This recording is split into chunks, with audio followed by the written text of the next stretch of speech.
Daniel chapter 8 and verse 10. Now it's talking about the little horn here that came out of the four that split off from Alexander the Great in the kingdom of Greece. And the little horn jumps from the kingdom of Greece and Alexander the Great's kingdom and the four splits all the way up to the Antichrist, which just indicates that the Antichrist comes out of that area of one of them four kingdoms that Alexander the Great split into. But verse 10 is talking about that little horn, and when we take a look at it, you'll get the idea real quickly that this is not a normal king. Okay, verse 10. And it waxed great even to the host of heaven, and it cast down some of the host and of the stars to the ground and stamped upon them. Now, if that verse doesn't give you an indication this isn't a normal king and a normal man, then I don't know what verse will. Because the host of heaven here is not talking about mankind. This is talking about angels up in heaven, the host of heaven. So, whoever this little horn is, he doesn't just have a power and war that he's fighting down on earth. He's fighting one up in heaven. So he's both here and he's up here. Which the devil is up in heaven also. Take your Bible and turn to Revelation chapter 12. Revelation chapter 12.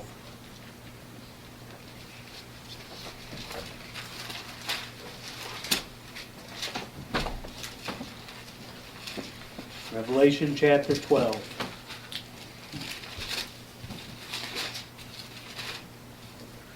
And let's pick up verse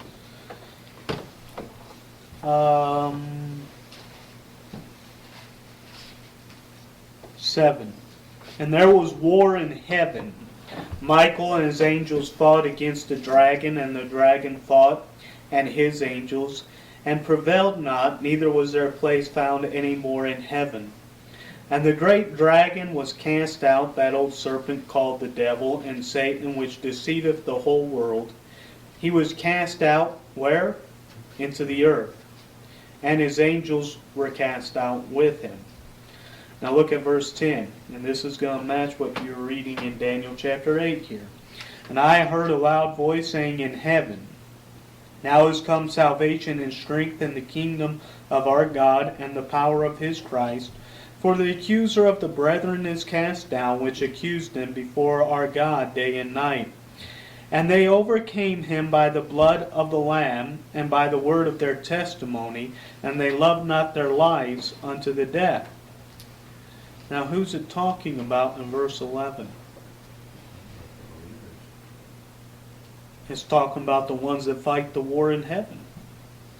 Now look at verse 12. How do I know that? Therefore rejoice ye heavens, and ye that dwell in them. Woe to the inhabitants of the earth.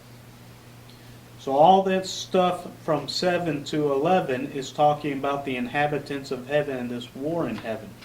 And the host of heaven. Okay?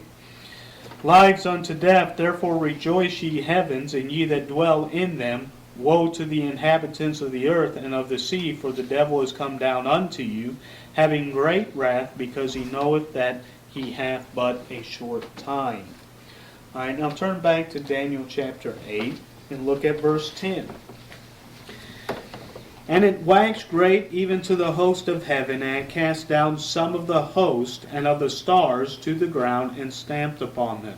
Yea, he magned himself even to the prince of the host, and by him the daily sacrifice was taken away, and the place of his sanctuary was cast down.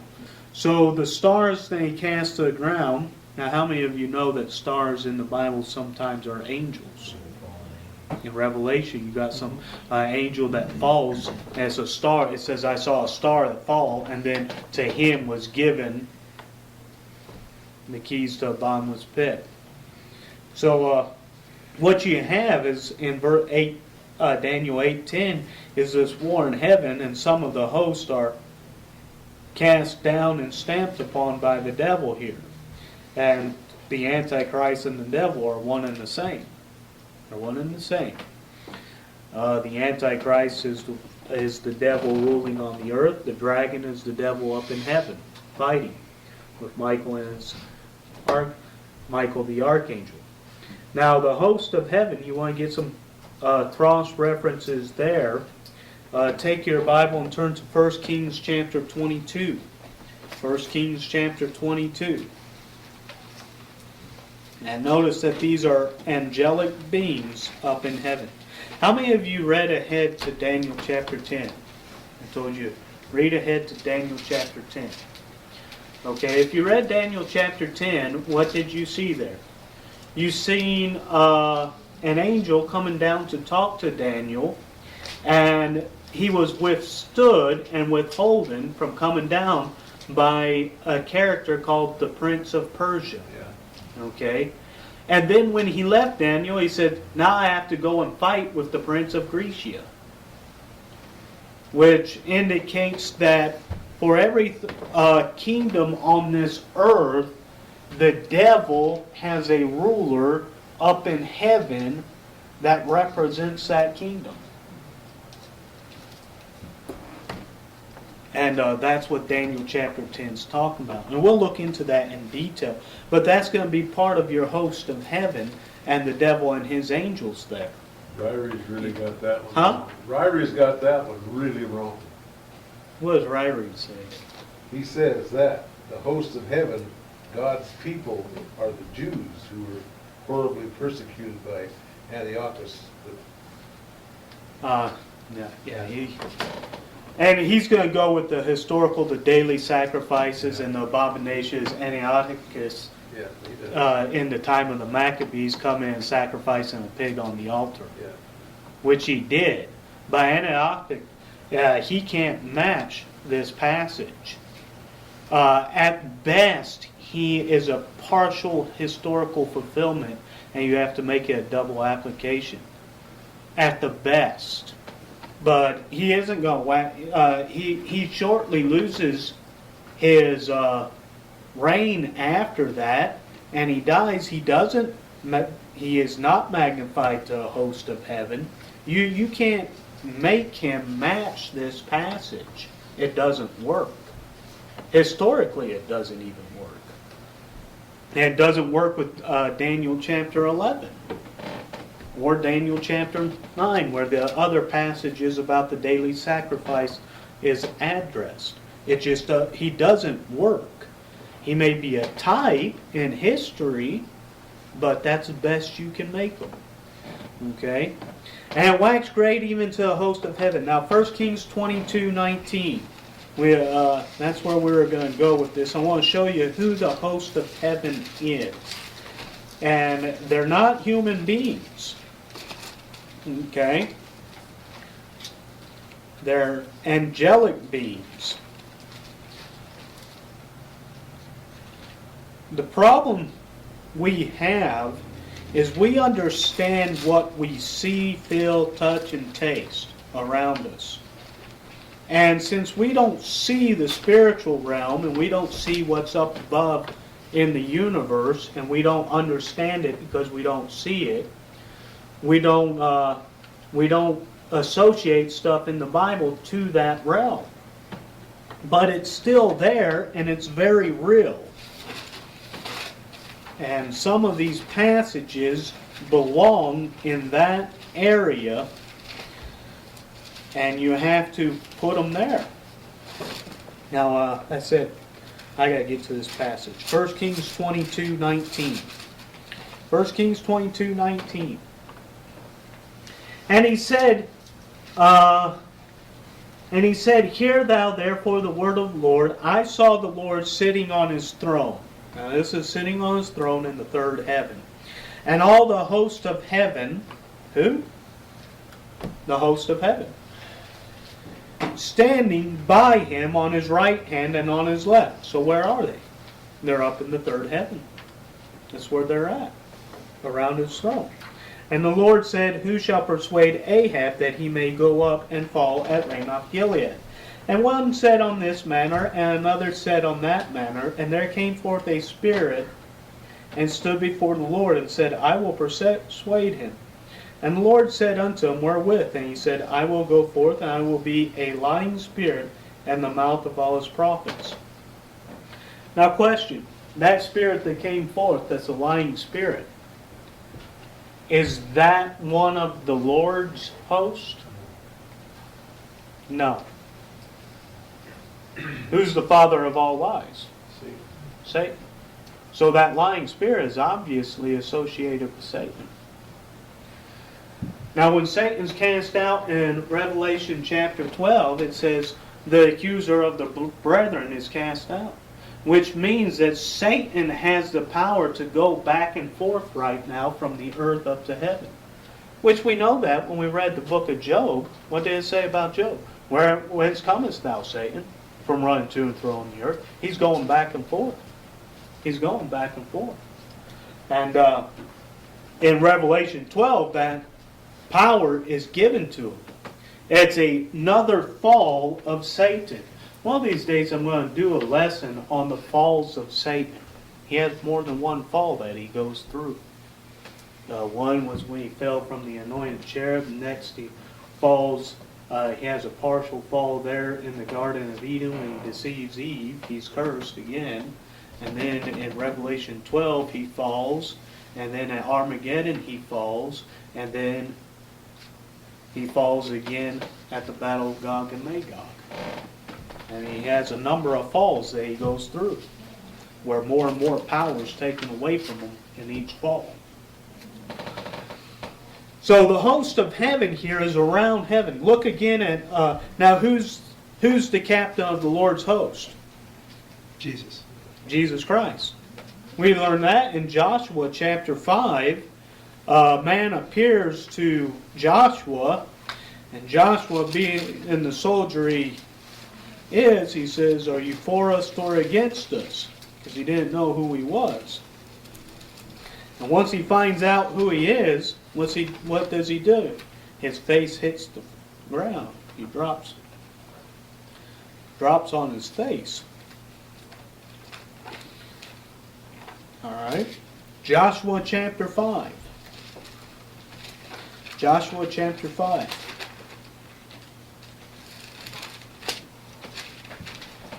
Joshua chapter 5 verse 14.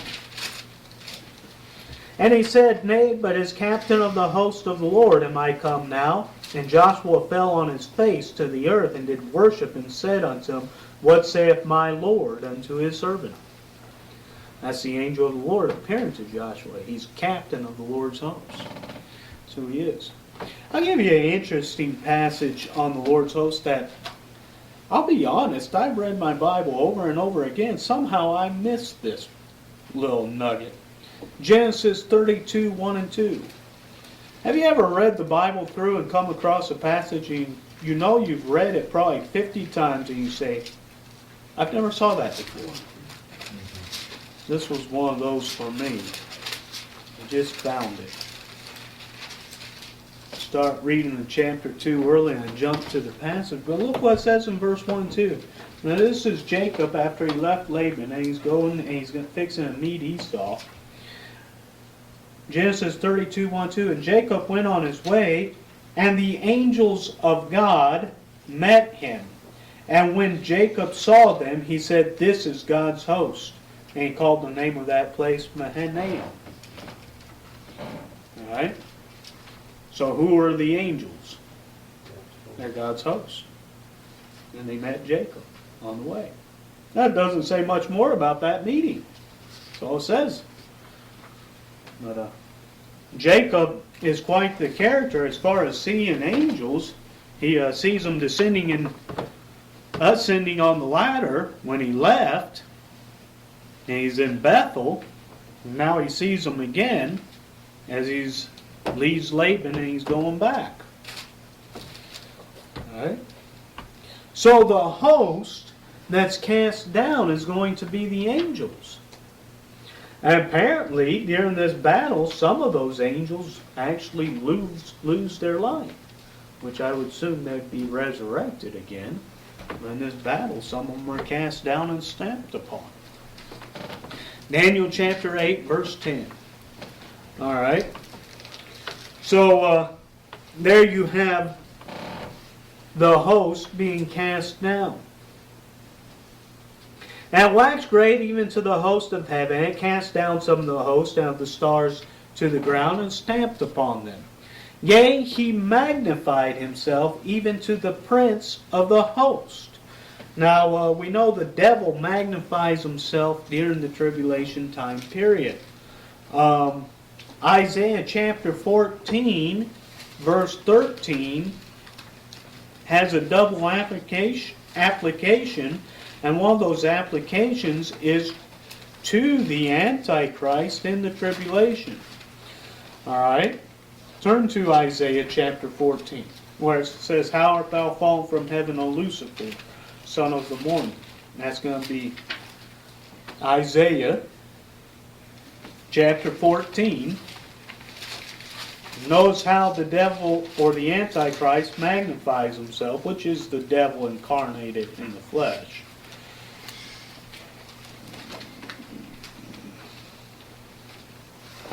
Isaiah chapter 14.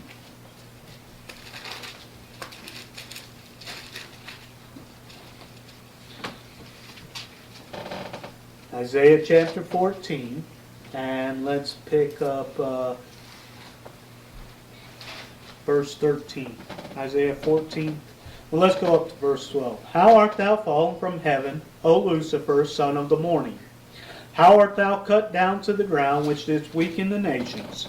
And thou said in thine heart, I will ascend into heaven, I will exalt my throne above the stars of God, I will sit also on the mount of the congregation in the sides of the north. I will ascend above the heights of the clouds, I will be like the Most High. Yet thou shalt be brought down to hell, to the sides of the pit. They that see thee shall narrowly look upon thee, and to consider thee, saying, Is this the man that made the earth to tremble, and did shake kingdoms? That made the world as a wilderness, and destroyed the cities thereof, that opened not the house of his prisoners? Okay, so that's the Antichrist in the tribulation trying to ascend to where? Where's he trying to go? He's trying to go to the third heaven, above the throne. All right? Which is probably what's going to trigger the war in heaven. He knows he's about done, so he's going to try one last effort to seize the third heaven. And there will be war in heaven. All right. Look at, same with 2 Thessalonians 2:4. He exalts himself, and he says that he's God on earth. Look at Daniel 11:36 also. Daniel chapter 11, verse 36.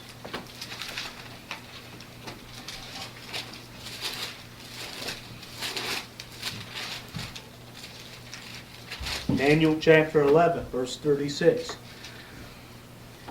And the king shall do according to his will, and he shall exalt himself and magnify himself above every god, and shall speak marvelous things against the God of gods, and shall prosper till the indignation be accomplished, for that is determined shall be done. And that's once again talking about the Antichrist.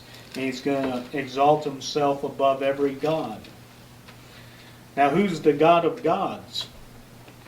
Almighty. Well, that's God. The God of gods. Turn to Psalms chapter... Is it Psalms chapter 86 where he says he judgeth among the gods? I think it's Psalms 86.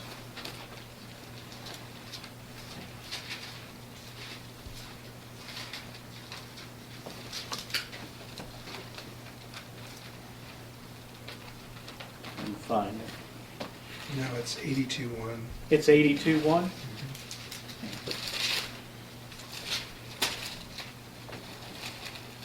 Psalms 82.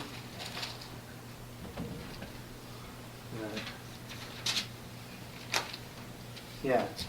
God standeth in the congregation of the mighty. He judgeth among the gods. Now look at verse 6. I have said ye are gods, and all of ye are the children of the Most High, but ye shall die like men, and fall like one of the, what? Princes. Now the reason we'll get into that is Prince of Persia, Prince of Grecia, and we'll notice that the word prince shows up quite a few times in Daniel, referring to the spiritual realm. Okay? Alright, back to Daniel chapter 8. Daniel chapter 8. Yea, he magnified himself even to the prince of the host. Now, who's going to be the prince of the host? God. Jesus Christ. That's going to be Jesus Christ. Okay? Prince in the Bible, now when we think about prince, we think of a man that's a descendant of a king. But in the Bible, that's not the way the word's used at all. It's basically just a ruler or someone put in authority, is the way a prince is. Every one of the tribe of Israel had a prince. You go and you study the word prince, you have it all through the Bible. And it has nothing to do with a man that came from a king by bloodline. It has to do with somebody that's put in a position of authority, or that's governing. That's who it is. And that's the way Daniel uses the word. So he's captain of the Lord's host. He's also prince of the host. He's the one that has authority and that's ruling over them. Okay? A derivative of the word principalities. What's that? Prince, a derivative of the word principalities, in some respect. Yeah. You know, I never really thought about that, but you're probably right. You study root words and probably, Yeah, probably. if you go all the way back to what the root word prince actually comes from, you'll probably come up with it. Yeah. All right. I really couldn't answer the question. I don't know enough about the roots of the word to say, but it would make sense that it does. He magnified himself even to the prince of the host, and by him the daily sacrifice was taken away, and the place of his sanctuary was cast down. All right, now the daily sacrifice, obviously, that one you can take and figure out. It's mentioned 3 times in the book of Daniel. It's mentioned in Daniel chapter 11. Look at Daniel chapter 11, verse 31.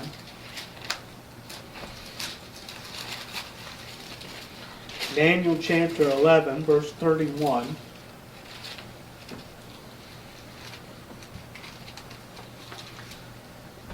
And arms shall stand on his part, and they shall pollute the sanctuary of strength, and shall take away the daily sacrifice, and they shall place the abomination that maketh desolate. Now, does Ryrie have a cross-reference that that's Antipas again?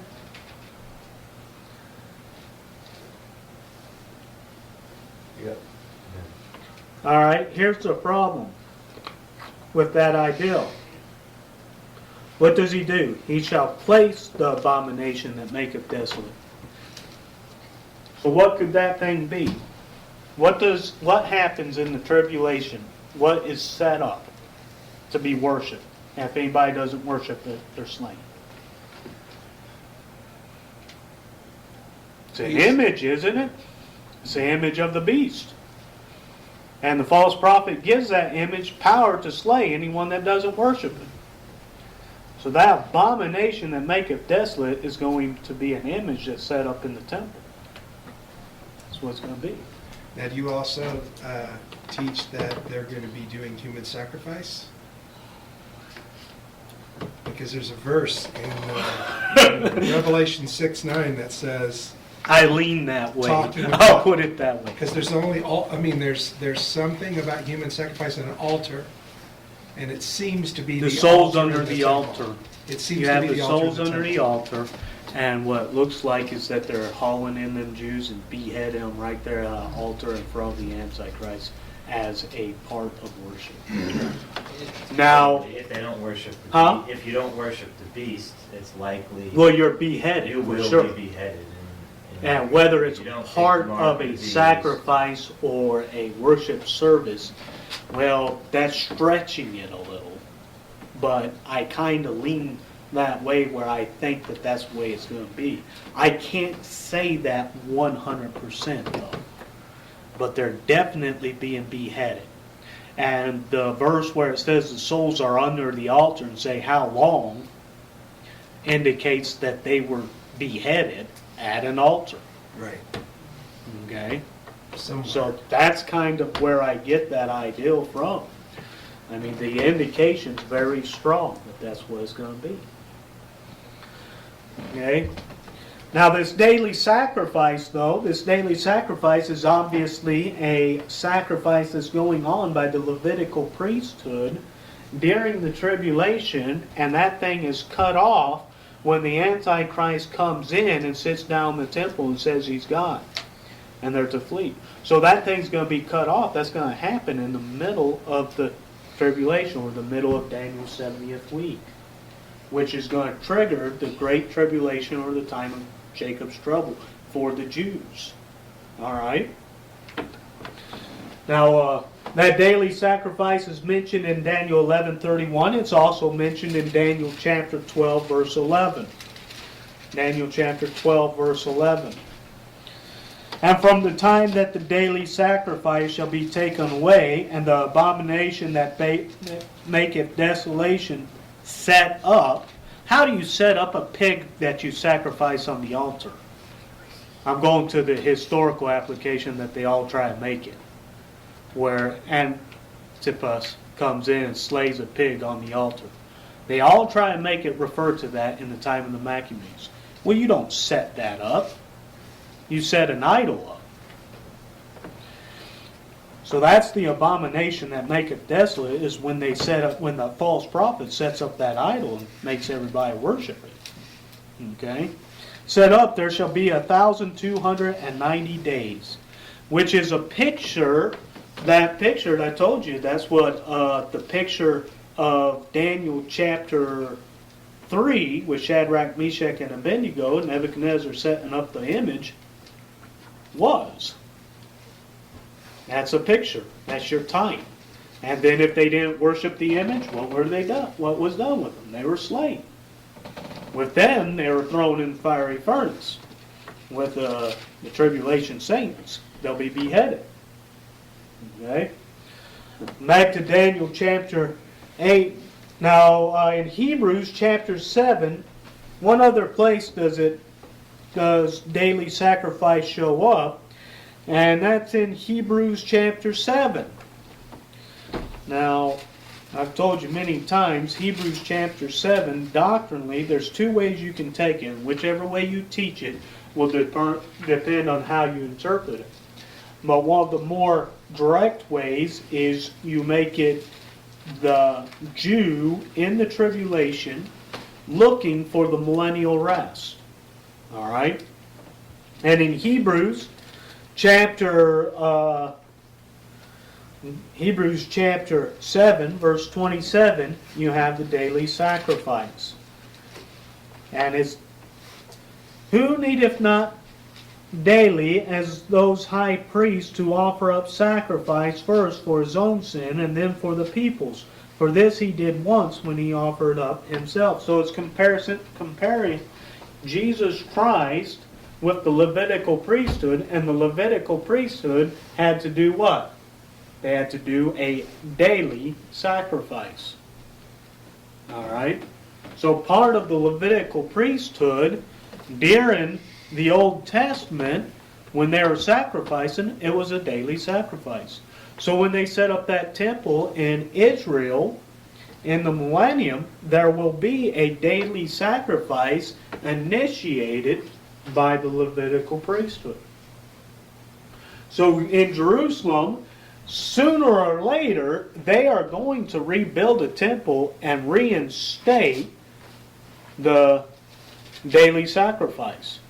Whether or not that happens before the church is raptured or after the church is raptured, I really don't know. I mean, it could be just like it could happen before we're even out of here. Why do you say that? Well, wasn't Israel reinstated as a nation before the rapture? They've been a nation since 1948. So there's no reason why they couldn't be sacrificed. If I seen them rebuild the temple right now in Jerusalem and start the daily sacrifice, you know what I'd say? That's just one more sign of the times. That's what I'd say. It's just one more sign, one more thing falling in place. Do you realize, and this is, who was it that was talking to me about, that was you Sunday, talking about the, what is it called, the Jeremiah Project? No, the Temple Institute. Oh, the Temple Institute. They have everything already set up for the temple worship. They have all the furniture, they have all the instruments, they have it all made. And they're working on the red heifer to initiate it and all that stuff. I did a study on. Do you realize all they need is a tent to start the daily sacrifice? Mm-hmm. Because in the Bible, the tabernacle, which was a tent in the Old Testament, is also called a temple. So it doesn't have to be a great big temple like Herod's temple or Solomon's temple, which it may be, but it doesn't have to be. There's Huh? if you go to the website, they have a bunch of YouTube videos on what they're doing. It's worth checking out. YouTube videos from the Temple Institute. Does that thing say anything about them doing DNA testing to try to figure out who They are is already qualified for determining Levitical who's- priesthood? Right, determining who's qualified to be a Levitical priest, Right. so that they're ready. Because I've to- heard about that too. People have already known who had blood tests, the DNA stuff that's being done. They're finding that they've got Ashkenazi Jew in their bloodline, which is going back to a bunch that have been scattered abroad. These are like, this is about 3 or 30 people that I know. I was surprised to hear they had some Ashkenazi Jew in them. They thought they were European of Protestant descent, basically, and they're finding You know there was what's a scattering of supposedly of 220 or something many years ago that they could trace them back to. and it's an interesting thing. But I mean, what does that tell you? It just tells you it's another sign of the time. Everything's being set up. It's being set up for it. And but you, in the middle of Daniel's 70th week, you're going to have a daily sacrifice. Now, whether or not you're going to see it or not, I don't know.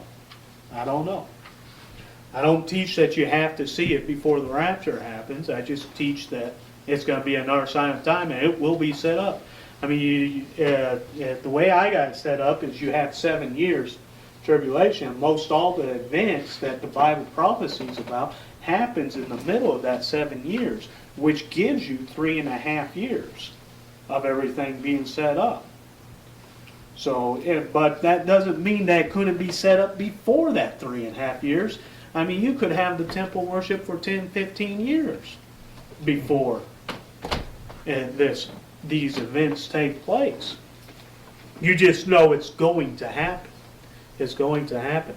And when you see them getting prepared to make it happen, that's just one more sign of the time. Okay? Back to Daniel chapter 8, verse 11. And by him the daily sacrifice was taken away, and the place of his sanctuary was cast down. Alright. Verse 12. And an host was given him against the daily sacrifice. Now that wouldn't be the heavenly host. That would just be a bunch that would be behind him, supporting him.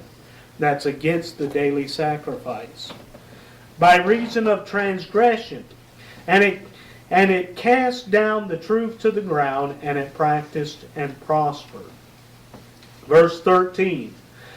Then I heard one saint speaking, and another saint said unto a certain saint which spake, How long shall be the vision concerning the daily sacrifice, and the transgression of desolation, to give both the sanctuary and the host to be trodden under foot? And he said unto me, Unto 2,300 days, then shall the sanctuary be cleansed. Now, one thing you're going to notice is that this number is different than the number in Daniel chapter 12, verse 11. Right. All right. So you have 200 and is it 230? 2,300. Huh? 230, right? No, 2,300. Oh, 2,300. I'm sorry. That's right. 2,300. Okay.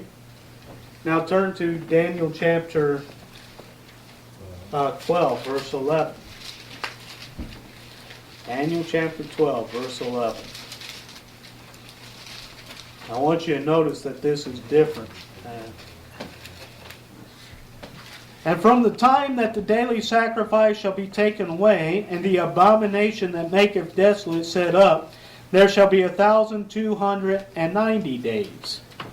So you got 1290. huh?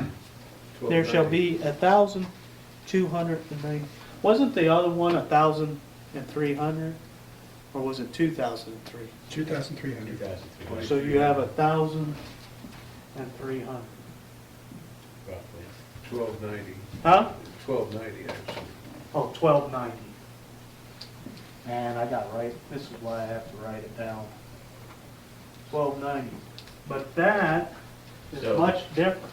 See, I think, But that Right. doubles. So almost- it's talking about two different. I think you're going to Cut have off. sacrifices throughout that. Huh? You're going to have the sacrifice that's going to go for 2,300 days. And roughly 1,110 days in there, he's going to do the abomination of desolation. Well, it's At going that to be. point, then the 1,290 days is when he says, I'm to be worshipped. Right. I think that's how it goes. I think 2,300 encompasses the whole But period. what you're talking about, the termination is different from the two numbers. The beginning is the same, the cutting off of the daily sacrifice in the middle, but the termination of the two numbers is going to be two different things. That's the way you explain it. 2,300 days is 6.3 years. It's 6.3 years. Roughly, if you go 30 days per month in the Jewish calendar. 1,290 is 3.58 years. 3.58.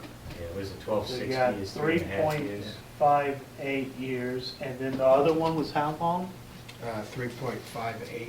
Oh, 3.58, the other one was 6.3 years. 6.3. Yeah, Okay, so, with a 365-day year.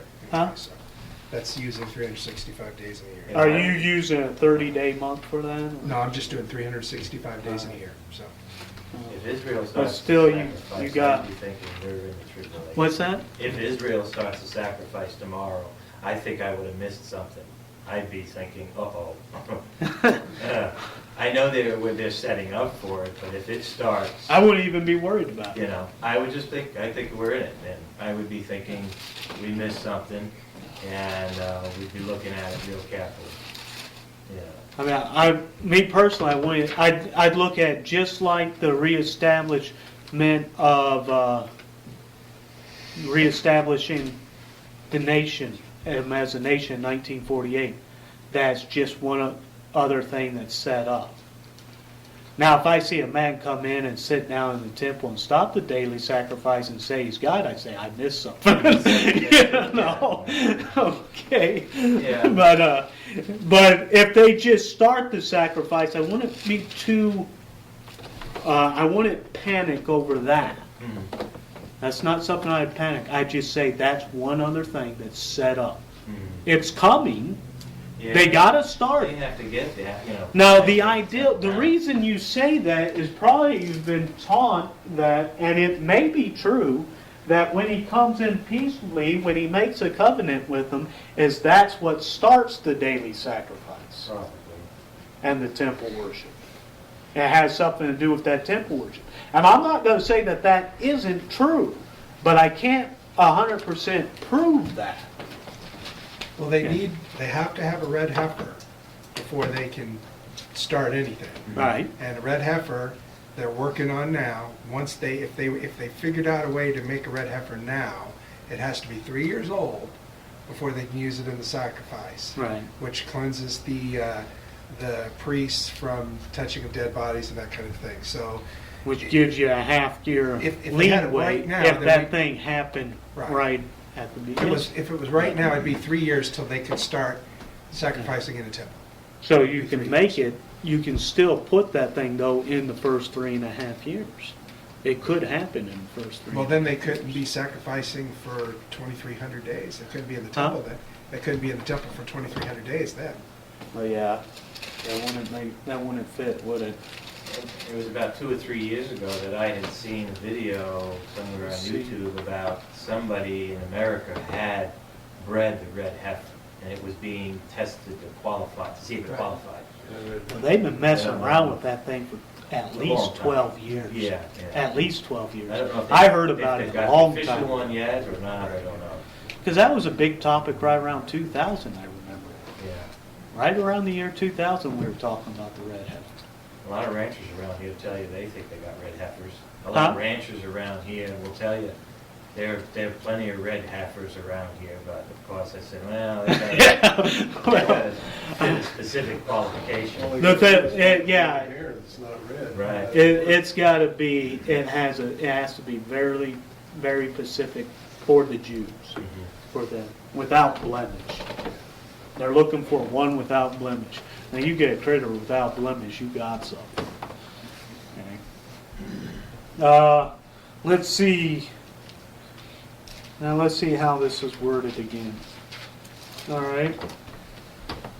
Then I heard one speaking, and another saint said unto a certain saint which spake, How long shall be the vision concerning the daily sacrifice and the transgression of desolation to be give both the sanctuary and the host to be trodden underfoot? And he said, Unto 2,300 days, then shall the sanctuary be cleansed. So what you're saying is that this is giving the whole time of the daily sacrifice? Brother Mike? What's that now? You're saying it's given the whole time of the daily sacrifice? I think it could be. I mean, 6.3 years, that would be just into the tribulation period of 7 years. That would be just into it. Yeah, that's possible. It's possible. Time, so. I don't know for 100. I'll have to study that out, see if I can get any cross references that would redo that. Because I'll be honest with you, the numbers that in Daniel chapter 12, the different numbers, I have theories on them things, but I haven't never really figured out where I say 100% I know what they're talking about. I really don't know. When we get to Daniel chapter 11 and 12, you're going to be, unless the Lord shows me some things when I really study it closely, you're going to hear me saying I don't know a lot. Because there's a lot in them 2 chapters I just don't understand. But the point I want to make on these 2 passages is the daily sacrifice may be associated with both, but they're talking about 2 different starting and ending periods is what they're talking about. It's got to be 2 different things. It's not a contradiction in the Bible. It's just you have to find the 2 different things that the numbers are associated with. And you may not understand it or be able to pinpoint it exactly, but it's not a contradiction. Because what some people are going to do is they're going to try to say, well, there's a contradiction in the Bible. That's not what it is. It's just 2 different numbers. And they're showing you 2 different things, and you have to figure out what the 2 different things are. It's not the author of confusion.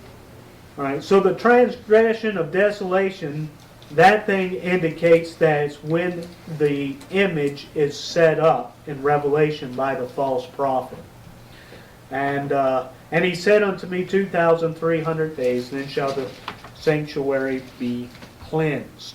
Now, the cleansing of the sanctuary is going to take place at the second advent and through the judgment of nations. Because when the millennium starts, then it's cleansed. Okay? So, till then it's trodden underfoot. The sanctuary and the host to be trodden underfoot. And that's when the people of the prince come and trod the holy city in the sanctuary. All right, and we'll look into that a little bit more. Any more questions? We're going to have to stop there. I didn't get very far. Ryrie says that 2,300 days is historical rather than future. Huh? Ryrie says the 2,300 days Yeah, but they're all an historical period. they all rather try than- to do that, and it does not work. It doesn't work. Some try to say it's been fulfilled. Yeah. Now, Schofield does the same Yeah, thing. that whole Larkin, Antiochus. Larkin backs off. He sees that it doesn't quite work, and he backs off a little. But a lot of them will do that. They'll try and make all this stuff back in the time of the Maccabees, and it just doesn't work. But then, It's not. It does. You may. And there's I, verses in the New Testament Yeah. that blow that away because absolutely. then Jesus is talking about future, and then The- it's like, no, that yeah, couldn't have been. when he says, when you In see Matthew the abomination 24, that that's maketh the desolate, rest. Jesus Christ He quotes just said that in Matthew 24. So, and that's 400, that's years later after Maccabees. Right. And I know they all try to put it back there in the Maccabees. Yeah. So, And that's why I said the best that can be is a picture of the thing to come. That's the best it can be. but I think it becomes clearer in Revelation, and But- the New Testament. Huh? I think a lot of what was written in Daniel becomes clearer in Revelation. and Well, the I'm New sure it Testament, does too. Because And now- I'm sure it all points there. Yeah. It points to the future. It's still future. It's not. The only thing that I don't know about is the first part of Daniel chapter 11. I have no idea what that stuff is. When it's talking about the kingdom of the north and the kingdom of the south. Until you get to the end, then it switches to the Antichrist. And I know I'm on the Antichrist at the second half of Daniel chapter 11. But that first half of Daniel chapter 11, I'll be honest, I haven't figured it out yet. I just don't know. I don't know what that's talking about. And I got to do some studying up on it. Maybe I'll figure it out. But at this point, I just have to say I don't know on Daniel, the first part of Daniel chapter 11.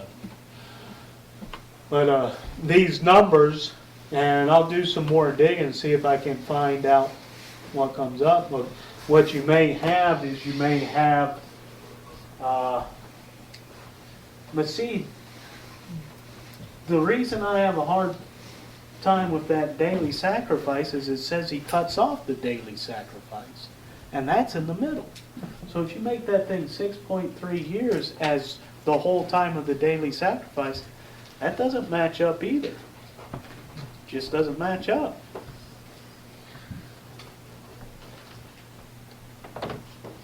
Unless you add the two together, you have the daily sacrifice the first 3.5 years, it's cut off. The abomination of desolate, now go back, it mentions the abomination of desolate in the same passage in Daniel chapter 8, starts, and that goes most of the second half. You add them together, then you get the full 6.3 years.